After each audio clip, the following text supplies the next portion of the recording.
Okay, folks. So next up, Steve is going to carry on meta-heuristicing.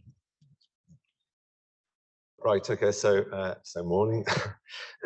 So I'm going to, in this lecture, I'm going to take a completely different approach to treating problems of, in particular, optimization, and that's what's called annealing, or in particular, I'll focus on quantum annealing. But what I'll say is also relevant to simulated annealing. And basically, this sort of process is something you would do whenever you have something that you want to optimize. And of course, if you're doing neural networks, the thing that you might have in mind is a loss function. But it comes up obviously very often in physics. So this is the sort of thing we're interested in doing. So I'll focus on quantum annealers. As I said, it's not really crucial. The quantum part isn't crucial, but it's a good playground for us. And anyway, it kind of gets you into quantum computing, which you hear a bit about. And so it's worth covering that as well a little bit. And then I'll talk about how you can put a problem onto a quantum annealer. And they're a very kind of specific structure framework in a quantum annealer. And so you have to do particular things in order to encode your problem onto it. So I'll show you one particular thing which is very important, which is reduction. So essentially, everything you want to do, you have to write as an Ising model. So if you can write it as an Ising model, your problem, then you're done. You can put it on a quantum annealer. So I'll show you a couple of applications. So the first is encoding a quantum neural network. So what we're going to do, a neural network. So what you can attempt to do anyway is if you have a neural network, you can attempt to do your training on a quantum annealer rather than doing it classically with TensorFlow or whatever. So I'll show you what you can do there, and then I'll talk about encoding continuous parameters. In particular, one of the things that is interesting is to attempt to simulate quantum field theories. So we're not really there yet, but you can do something similar. So you can look at tunneling, quantum tunneling, in something that looks like a potential. And then finally, I'll talk about the difference between what's called adiabatic quantum computer and quantum annealing. So those things, they're not really the same thing, and quite often they're conflated. And it's important to understand the distinction. They're two different things, but and going along with that is that there's some software called Kibo, which is interesting also to introduce to you. Right. Okay, so let me just do the background, do some background about quantum computing. You've probably heard something about it already. And so it's of interest nowadays because the sorts of machines that people are building, quantum computers, are becoming larger and more publicly available, if you pay at least. And there are two different types of quantum computing that you see talked about most of all. I mean, there are other types as well, like photonic quantum computers, which I'm not really going to talk about here, but the two which I'm going to discuss are called discrete gate quantum computers and quantum annealers. A discrete gate quantum computer is supposed to be universal in that you can express any problem as algorithmically on them.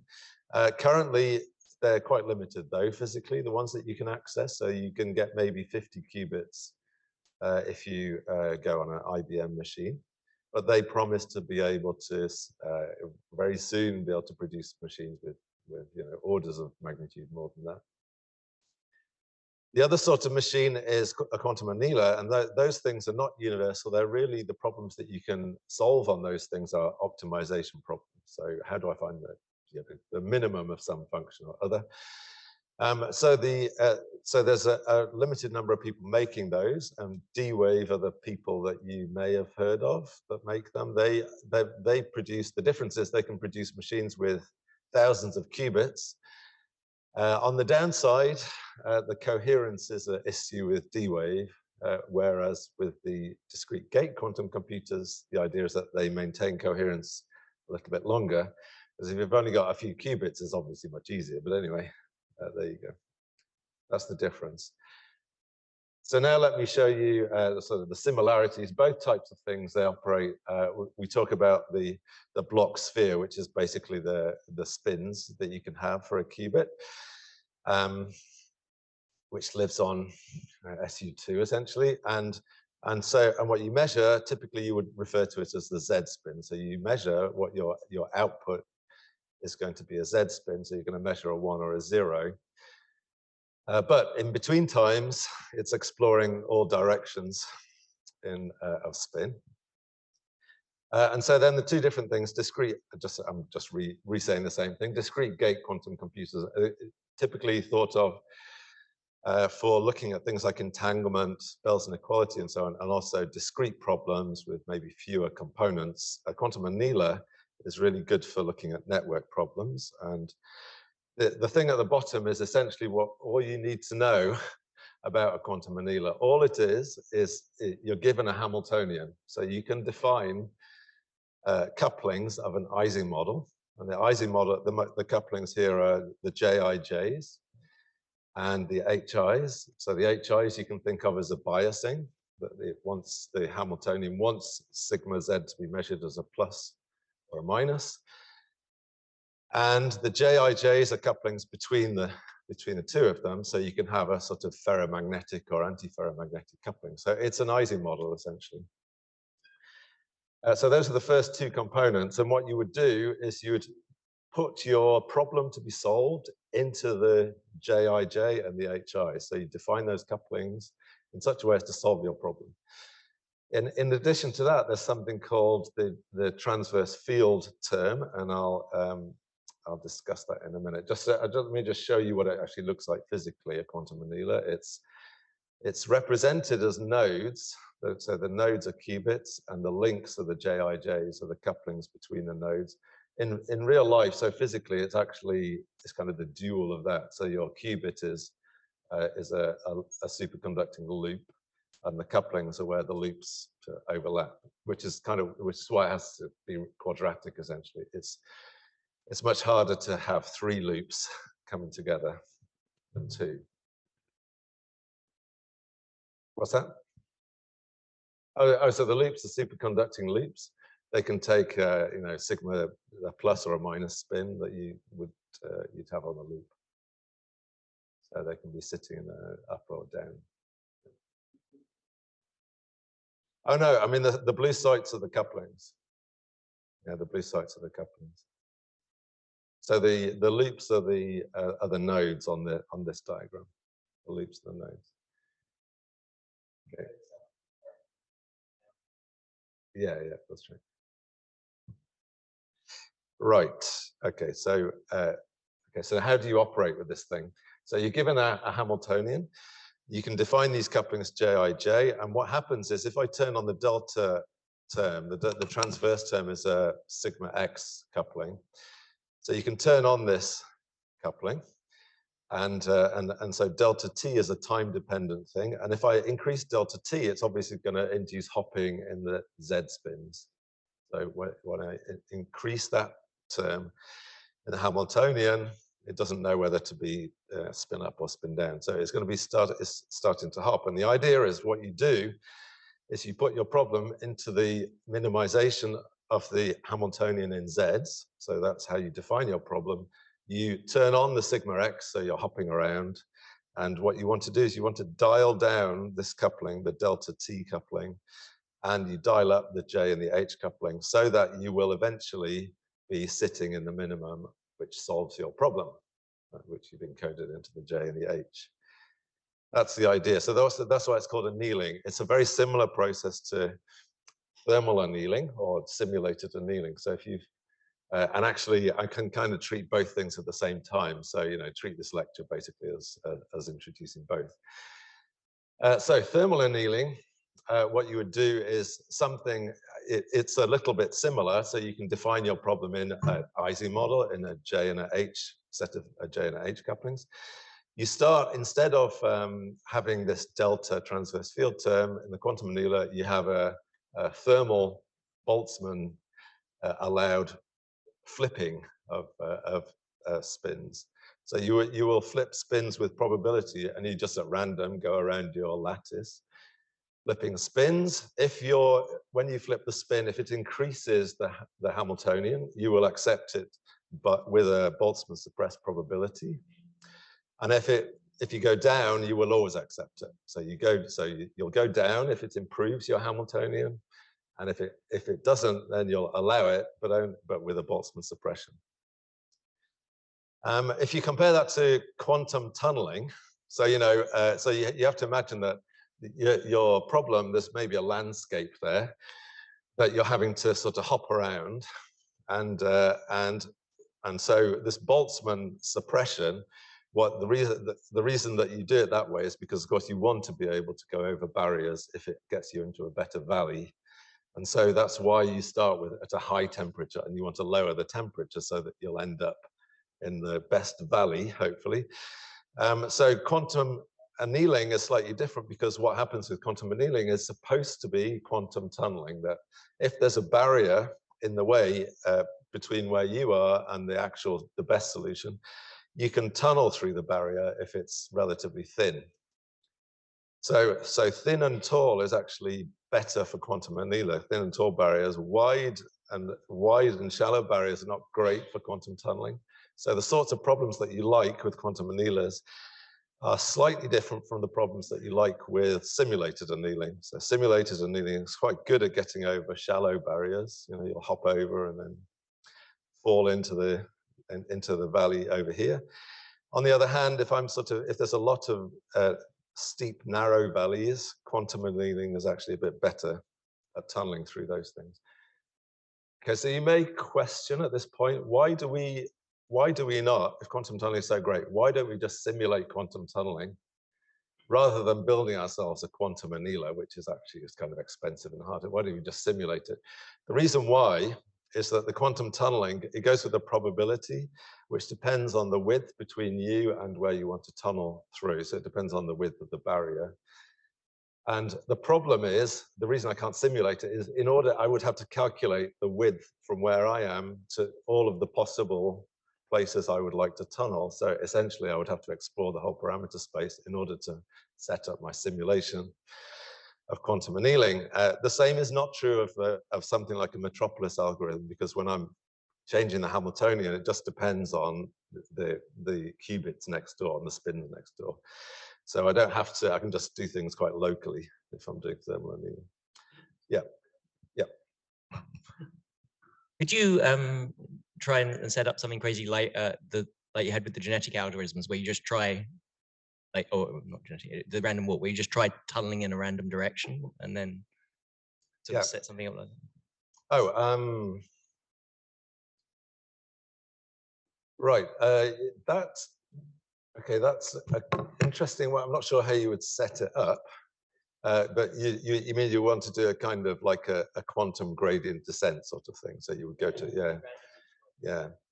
I don't think there's something where you can kind of do it that way. What you can do with this sort of thing, which I think is essentially the same thing, is there's something called reverse annealing. So you start it with some spin in some state of, so you choose your sigma z values to start it off in, and then you turn on the sort of flipping, and then you turn it off again. So what you can do is like consecutive reverse annealing. So you then take the output value and then you put it back in again.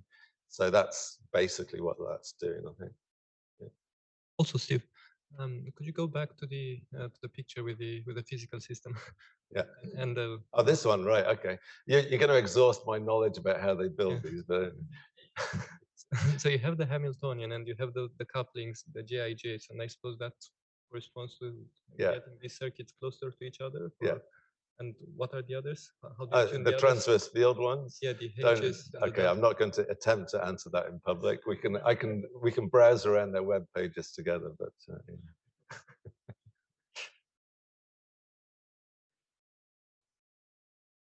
Right. Okay, so now let me show you a simple problem that you can solve. So here's a simple problem. How many vertices can you color on a graph so that none of the colored in vertices touch each other? So this is an example. of a 5-node graph, and I want to color it in so that none of the nodes touch each other. And so the way you can set this up on a annealer is that you assign a sigma z value to coloredness or non-coloredness. So I'm going to say that a non-colored vertex has a value -1, so that represents non-colored. A colored vertex has a sigma z value of +1, and then what you have to do is you have to add a reward whenever a vertex gets colored in, which means the Hamiltonian has to go down if I manage to color in a vertex, but then I have to forbid the possibility that two colored ones are next to each other. So I want a penalty if there are two plus eigenvalues sitting next door to each other. And so obviously these links are going to be in the Jij coupling. So this Hamiltonian is one way you could do it. So what you do, the first term is giving you a reward if you manage to color in a node. So that's the minus lambda times by the number of nodes you've colored in. And then you can see the second term. What happens is if I have that two nodes are colored next to each other, I get a penalty of +3. All right. If I have that, there are two minuses. I have a minus, minus, plus. I have a -1.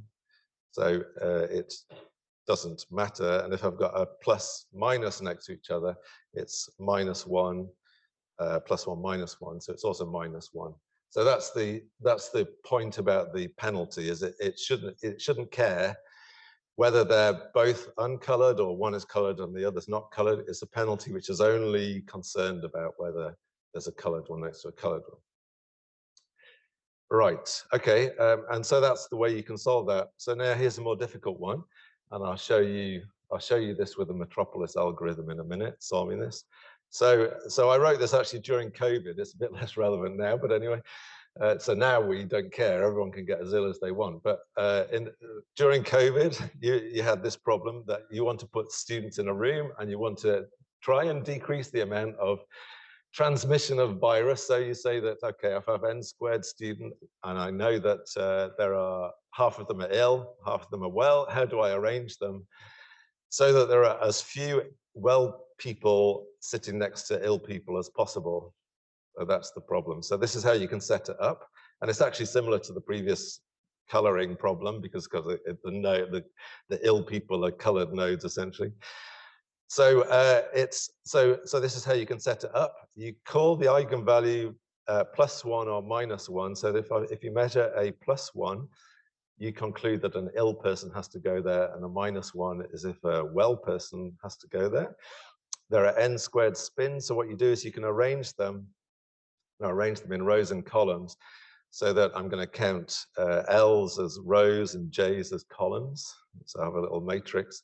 So now I don't care if A is next to A or B is next to B, but I want to penalize A next to B.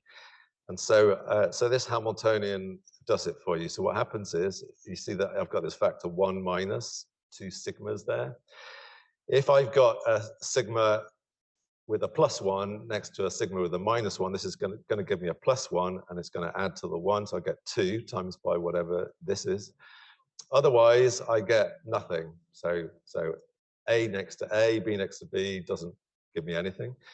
And so this is just something I can give a penalty to if I've got an ill person next to a well person. So that is what this is. So you see that what I'm doing here is I'm summing over the whole lattice. I'm going over the columns and the rows, and these deltas here are giving me a contribution for adjacent seats in the exam room, essentially. So I go down, say, column row L and row M. So it's row L is equal to M, and then so I'm comparing two desks, and it's the I +1 is equal to J. So it's the column next door. I is the column next door to J. And so if that is, and so that has to kind of, you have to look at that to see if there's an A next to a B, and so on. So I go around the entire lattice and I add all of these terms. You see that this is essentially the same form as an Ising model. It's like a quadratic. It's a set of quadratics. So that's your quadratic Hamiltonian. And you see the 1 is actually irrelevant because the 1 is just like an overall constant. So it's really just it's just the minus sigma terms which are going to contribute something interesting. And then you need a constraint that A is equal to B. So you see that I said that there are as many ill students as well students. So I need to impose that. And so you can do that with another constraint. So I set that, so I want numbers of A is equal to numbers of B's. So in order to get the number of A minus number of B's, I can actually just sum over the sigmas. Right? So A is plus 1, B is minus 1. So if I just sum over sigmas, I get A minus B. I have to square it, so you get that. You get that second term as well. So that's imposing that that A is numbers of ill is equal to numbers of well. Okay, so this is what it does, and this is like a 10 by 10 exam room, and I'm doing so this is now thermal annealing that I'm doing. So it's a Metropolis algorithm, and it's just something that I wrote myself, so it doesn't take very long to write this type of thing. And all that it does is it accepts a spin flip at random with a Boltzmann distribution if it goes up in the Hamiltonian, otherwise it will always accept it. It goes down.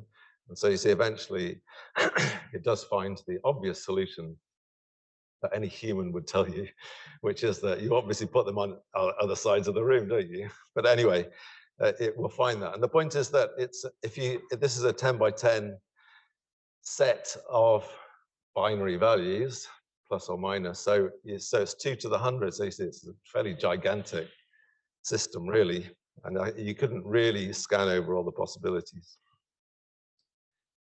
Right, so that is the Metropolis algorithm. So that's thermal annealing. You can do this on a quantum annealer as well. So I'm going to show you what the code looks like.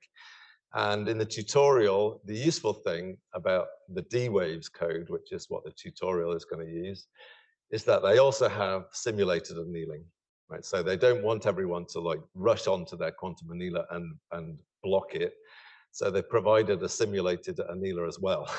And so you can use the same code and you just change the command to simulated annealer or the actual quantum annealer. So so the way that it goes on the quantum annealer, the main commands that you will be doing is something like sampler embedded dot sample. Yeah, so you'll be doing this one, sample-izing. And what it does is when you're doing quantum annealing, it will just sample, you can tell it how many times to do it. So 10,000 or something, maybe 10,000 samples of the annealer, and it will give you a set of values, ones and zeros, and then you measure those values like 10,000 times, and it gives you an expectation value.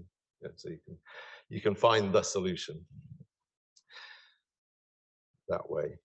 Okay, so so something else I should mention is that there's something called embedding. You see at the beginning here, there's embedding.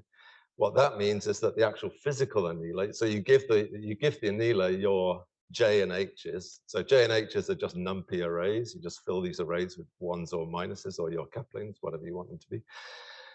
You fill it with your couplings, your lambda, and you pass it to the annealer, so the H and the J. But the annealer, it can't put every Ising model you give it. It can't put it on the annealer because the annealer is not universally coupled. It doesn't have couplings. Every qubit's not coupled to every other one. And so it has to do something called an embedding, which is figure out a way to link up qubits so that your problem goes onto the annealer. So you don't really have to worry about that yourself. There's software that will do it for you. So that's this embedding. Embedding equals find embedding. And the thing at the beginning, target graph, it queries the annealer to find out which qubits, which links are available. Right, so you can't put it everywhere because other people are using part of the annealer. So it'll tell you what you can use. It gives you a set of available links, and then you can put your embedding on these links, and then you can do your problem. So there are some sort of technicalities. If you're using the simulated annealer, I'll show you the command for that. There's sort of nothing to do. You just write the simulated annealer, and it will just give you the answer. I'll show you the command for that right at the end. Right, okay, so that is a very long introduction to annealing. So now let me talk about a problem which I did at the beginning, which is this taxicab problem. So now we can start to think about the sorts of problems that we might want to look at. And taxicab problem, if you remember, is like our kind of toy anomaly cancellation sort of problem. So we're solving a cubic equation, and we want to know when when does this equation work? So sum of two cubes is equal to sum of two other cubes. Right, so 1729 was the smallest value of integers we could do. So this is how you can encode this particular one. Now we'll come across a problem, which is the fact that the Ising model is quite restrictive. So you'll see how even quite simple problems, they can require a bit of processing to get it onto an Ising model. Right, okay, so let's look at this tactical problem. And so the first thing that you would do is, okay, well, I have a set of integers. So what I'm going to do is I'm going to encode them as a binary. And so the integer a, for example, I'm going to write as 2 to the L times by a set of TLs. The TLs are ones and zeros. And so in order to get them to spins, my TLs are a half sigma L plus 1. Sigma L is plus or minus 1. And so the output from the annealer, which is plus or minus 1, I'm going to convert it into binary. It's going to be zeros or ones. So I can initially, you think, okay, well, I'm going to put in these things with the sigmas into there. And you can probably already see the problem is this is much more than quadratic if I do that. But anyway, we'll think about that in a minute. The next issue I have to take account of is that there are constraints, remember? So when we were doing genetic algorithms, we had to, in our fitness, we had to punish it if the numbers were the same on each side. So we don't want A is equal to C, for example.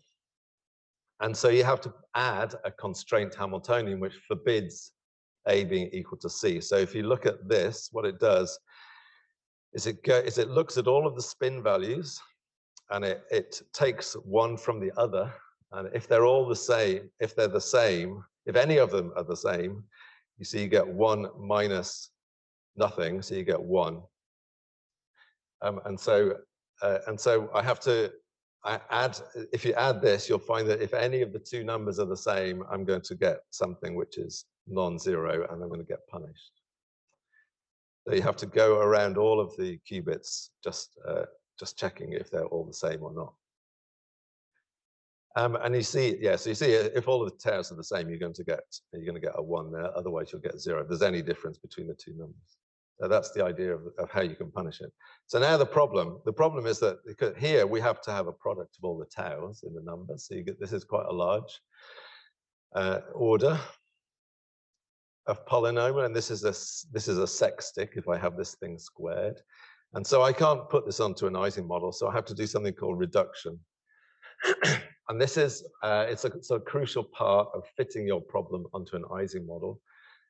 But it can be quite easily automated. So what you do is I go around my my 6th order polynomial in spins, or whatever I have, and I look at a pair of spins, and I replace this pair of spins with an auxiliary spin. So I'm going to think in terms of binary values. I can always at the end replace taus with 1 plus sigmas over 2. So if I think in terms of taus, the tau, what I'm going to do is I'm going to replace the pair tau1, tau2 with a single qubit, a single binary value tau1, 2. And you see, if I add this to the Hamiltonian, we can just look at what happens when you take different values of tau1 and tau2. So if tau1 and tau2 are both 0, you see these bits vanish, and you just get 3 lambda times tau1, 2. Lambda is just a number. And so what it does, it likes to have this qubit tau1, 2 to be 0, right? If tau1 is 1 and tau2 is 0, you now get something from this piece here, but it's only minus 2, and this is plus 3, so this is lambda tau1. It still likes to be 0, and obviously if you reverse 0 and 1, however, if tau1 is 1 and tau2 is 1, the q is now equal to lambda times 1 minus tau1, 2. Right, so you get a 1 from here. And this is going to give me plus 1, so minus 1. So you get this. You get 1 minus tau1, 2. So now tau1, 2 likes to be 1 at the minimum, which is what you want, because you see that on this side, the tau1, 2s are the product of the tau1 and tau2 on this side. So what you do is you take your Hamiltonian, everywhere the Hamiltonian in the Hamiltonian where you have tau 1 times tau 2, you replace it with tau 1, 2. You replace it with this auxiliary qubit, and then you add this to the Hamiltonian. And that will give you the exact same minimum as the original problem. So that's what you have to do. So that process is called reduction. And what happens when you have a problem which is high order is you tend to generate then a lot of additional qubits, auxiliary qubits, but at the end of the day, you have something which has got the same solving the same problem as the one you already had. That's the point. So the minimum of the new Hamiltonian is the same as the old Hamiltonian. What's important is also at the minimum that this Q is equal to 0, right? So we don't want to somehow bias the Hamiltonian by having a Q which is minus something, because then it may just preferentially want to turn on this thing. You want that at the minimum of this auxiliary piece we add, that it should have 0 contribution to the Hamiltonian. Right. Okay, so this is what the model looks like. So this is actually for the this is for that particular for the taxi cab problem, and you see it's kind of ugly, this thing. And so the way I've represented it is I don't know if you've seen these before, but on the nodes, these are the nodes. I put them on the outside. If it's colored red, it means that the H is that's the biasing is negative, and blue is positive. And then all of the lines in between are the JIJs. So you see that suddenly we've got a huge number of qubits now. I can't remember what size binary we went up to here, but this is maybe up to 5 or something, up to 32 maybe that we're using here. So you see that it does get quite ugly. However, it does give you results. So these are some results that you get from it. So you find that the taxi cab number, so I don't need to show you those again. You can solve other equations. So this is solving the sum of 3 quartics is equal to the sum of 3 other quartics. And so if you look at these numbers, the a to the 4 plus b to the 4 plus c to the 4 is d to the 4 plus e to the 4 plus f to the 4. So you can see some pretty large examples where that's true. So you can actually do some pretty complex discrete problems with this, which is the kind of thing that you want to do for when you're looking for Calabi-Yevs in the end is, so your conditions are going to end up being a set of discrete equations. What's that? So I think these ones go up to 32 actually. Is that right? This one goes up to 32. We took 5 qubits per integer. Yeah. No, 2 to the 5 is the, yeah. Right, so it would be 2 to the 20 roughly, because there are 4 numbers roughly. Yeah. Right. It's 2 to the 5 to the 4 roughly. Does it compare in terms of speed to genetic algorithms? Oh, I mean, so the speed is, I mean, in principle, it's very quick. It's like instantaneous, What happens though is you have to read. You would have to take, say, 10,000 reads or something. You'll get like a 10,000, a list of 10,000 possibles, but they're ranked in order of energy, and so you'll just choose the one on the top, and the one on the top, the few at the top should be solutions to the problem if you've done it right. So that would take, so like a single go, maybe a few microseconds or something. There are some cubic equations which are difficult to solve, like x cubed plus y cubed plus z cubed equals to an integer, and some of these are still not solved. Oh, okay. So for integers up to 100 or right. So. Okay, so we did actually look for interesting problems that we could solve that have not been done. Actually, this one we didn't see this one anywhere in the world, that the sum of 8 cubes is equal to the sum of 8 other cubes. So that's these numbers. I mean, they're yeah. So anyway, yeah, we should try some other ones. But one which has not been done is, was it 255 or something? Yeah.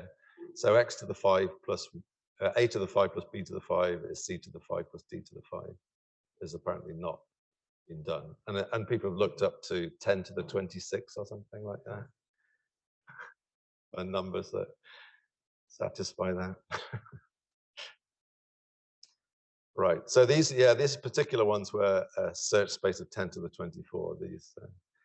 What tends to be a bit easier is when you have a lot of smaller numbers adding together is equal to a lot of other smaller numbers. Yeah. Whereas adding like 2 big numbers and 2 other big numbers, not so good. Right. Okay. Right. So I'm sort of running out of time. Actually, I might.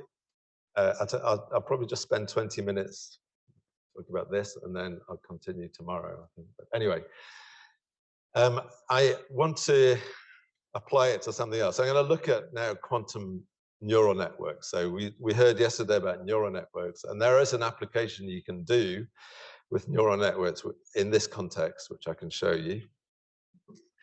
And so I'm going to do a very quick recap of neural networks. So fortunately, Fabio, I'm not saying anything you didn't hear yesterday. But anyway, let me just recap for you. So this is what you want to do with a neural network, is you're given a set of features going in and a set of outputs going out. And you have, coupling them, a set of weights.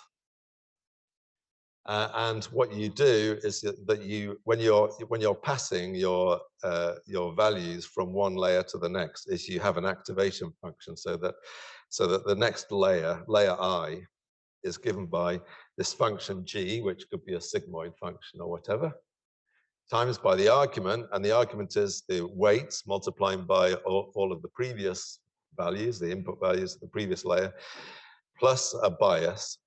And then you pass it on to the next layer and so on. So you have this sort of nested set of G's acting. And so your job when you're doing it, so this is just writing the same thing again. So this is just a sort of feed forward thing that I'm showing you. So I'm sure you can all do this, but anyway, so you take your weights, you act on the previous layer. So your hidden layer will be then the activation function. This is just with one hidden layer. Activation function times by weights times by inputs. Right. Okay, so now your job is to minimize a loss function in order to figure out what the best weights are. And so the loss function, there are various different types. So you were showing them yesterday. And what we're going to do here, I'm just going to look at a classifier. So I'm just going to look at 0 or 1 for y. However, for what I'm going to do, I'm going to use the quadratic. I can't remember what you called it, the quadratic loss function. Was it mean squared error? Okay, yeah, the mean squared. Anyway, so this quadratic function. So what I want to do, I'm going to compare the eventual output for a set of weights to the data which I'm given. So I have to sum over all of the data, and I compare what I know with what my network is telling me I should be getting from the input, and I minimize that. And so I have to sum over all the data. And this process classically, so you saw it yesterday, I don't really need to describe this to you, but you've got, you're classically optimizing by if you do gradient descent or something. And that works better in a larger network, actually. So we're going to be doing, but I'm going to be, for obvious reasons, I'm going to look at smaller networks. And I'm going to think about training this thing in a quantum way. This is actually a bit different from what people have thought of. And so when people have thought of quantum neural networks, quite often they're thinking of encoding everything, like the data and everything. But here, I'm just going to talk about, I want a small set of weights. I want to train this network using a quantum annealer. And so what I have to do is I have to encode the loss function into the quantum annealer, but I do not want to have to encode every single data point, because if I've made 1,000 measurements, I'm not going to be able to fit it on my machine. So I'm going to keep the data points as classical things, and those are going to go into the coupling. So I'm going to have to take this loss function squared, so this sum, put that into the neural network, but keeping the sum and the data as classical, and I just want to see what my network looks like. So I'm going to encode the weights and biases in qubits in a binary way and read off their values, but the data is classical. Right. Okay, so this is what it looks like. You're obviously restricted by the size of the annealer. So we're just taking a single hidden layer. just take a single hidden layer, and we're also going to take a very trivial, it's almost trivial, activation function. So instead of a sigmoid, I'm going to take a quadratic activation function for obvious reasons, because I don't want to have to do too much reduction or anything like that. So I'm going to take this quadratic activation function, and if I just put it into my loss function, this is what the loss function looks like. And so I'm just now expanding this quadratic, and now I have a sum over these a's, and you see that now all that's going to happen is the sum over a's is just going to determine my couplings in the annealer, so it's going to determine my h's and j's classically, and then all I have to do is just run the annealer and see what values of the weights it likes. So the weights I encode in a binary way. So this is a fractional binary. So it's going to be 0.111, where it's a binary point, not a decimal point. So it's a 101, whatever. So I'm adding fractions, 1/2, 1/4, and so on by doing it this way. So again, essentially, I'm encoding this with binary, so zeros or ones, my taus, and the taus are 1 plus sigmas over 2. So you put all of that into the annealer, and it does actually work on relatively small inputs and relatively small feature sets. So if I've got sort of 2 dimensions, for example, it will find me a classification curve which does the right thing. So in these diagrams, we've got data sets where the reds are minuses and the blues are pluses, or the reds are no and the blues are yes, and it manages to classify it pretty well. Even with a relatively small number of weights, and also remember the weights are not continuous; they're discretized because they're in qubits. But still, it can still work even with a relatively small number of qubits. So I think here we're only using 2 qubits for every weight. So your weights are allowed to be 0, 1/4, 1/2, 3/4, this sort of thing. But it's still enough to find a classification curve.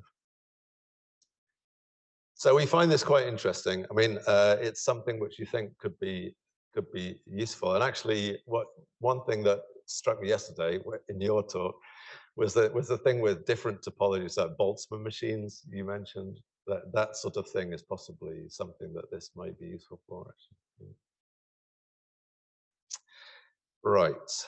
Okay. So I'm just going to, maybe I'll skip over to the next bit because I'm running out of time a little bit. I think we can take 5 to 10 more minutes. Oh, okay. I'll tell you, what I'll do is I'll just, I'll tell you what. Yeah, let me just talk about the difference between quantum annealing and adiabatic quantum computing. So it also allows me to introduce some other software to you. So what we looked at so far is annealing. So the annealing, what you're thinking of in your mind is that you're going to fall into the minimum of some potential. But there's something else that you can do, which is called adiabatic quantum computing. So the difference between quantum annealing and adiabatic quantum computing is, in quantum annealing, the system you're imagining is dissipating energy. So it's falling, you're rolling into the bottom of a potential. You're not wanting to slosh out of the bottom. You're happy when you fall into the bottom of the potential and you don't move from there. That's your solution. So you like tunneling to the bottom. You don't want to come out again. So the difference with that and what you're normally thinking of doing on a gate quantum computer is, a gate quantum computer, you want to keep coherence, which means you don't want any kind of dissipation going on. So a gate quantum computer, it's not really possible to do that. And so I've skipped over the bit where I talk about a potential, but imagine that I encoded a simple harmonic oscillator potential.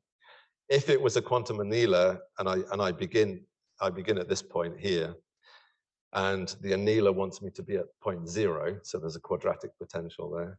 What would happen in the annealer is I would just like float down to 0, and I would stay there. If I encode the same thing on a gate quantum computer, it just does that, which is a sort of quantum mechanical simple harmonic oscillator behavior.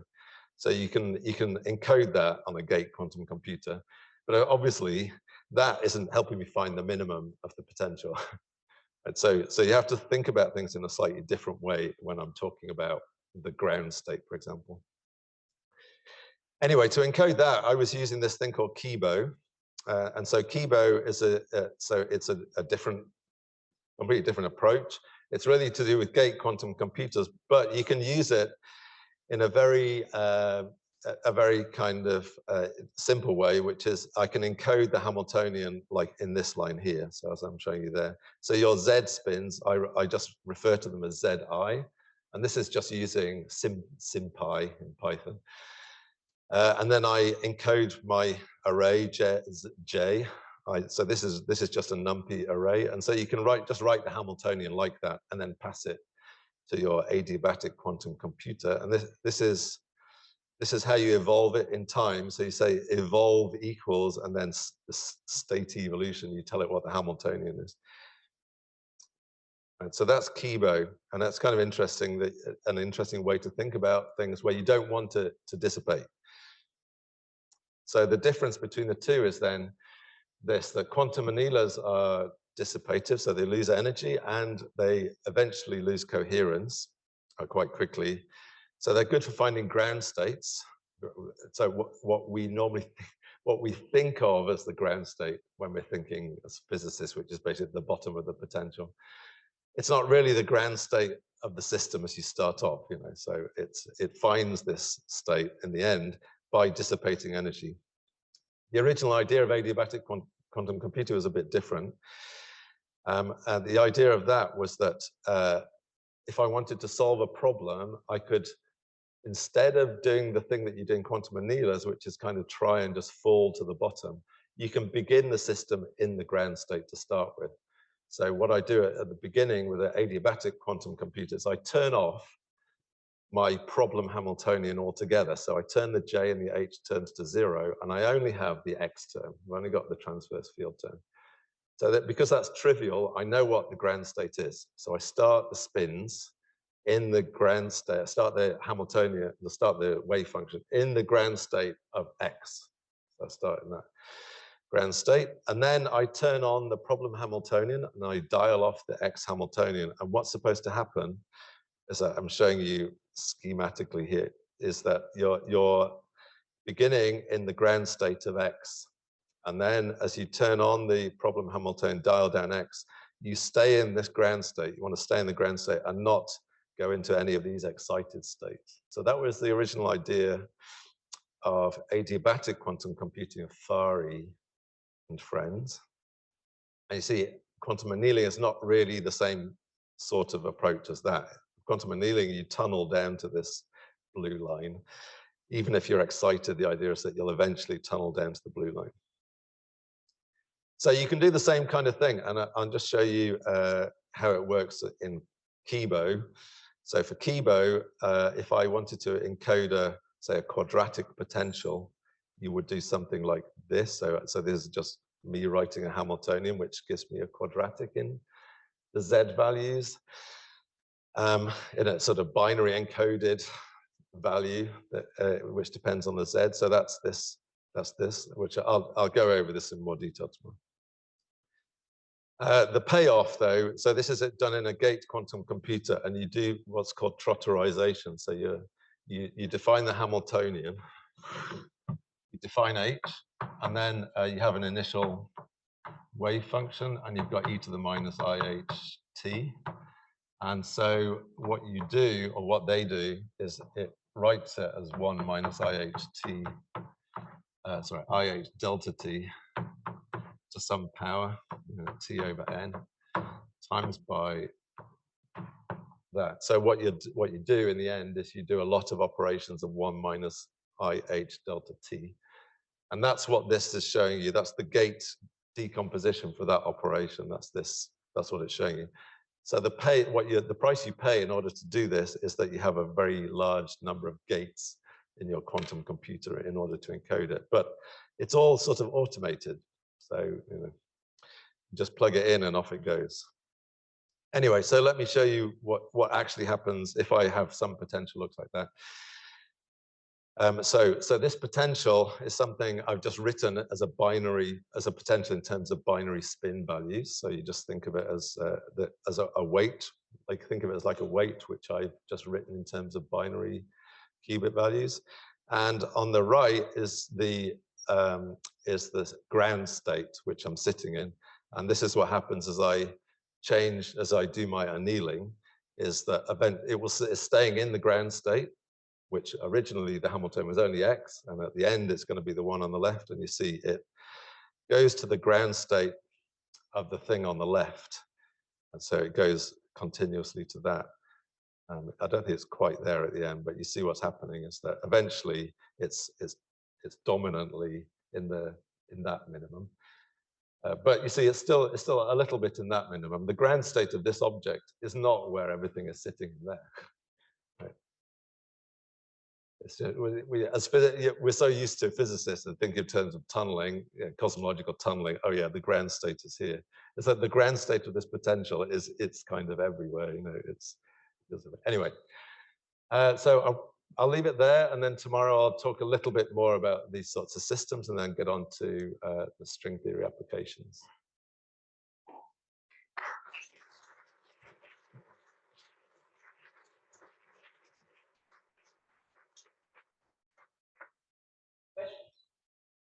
So I should just say something about the tutorial problem. So Luca is going to be the tutor, and so there's going to be something on reduction.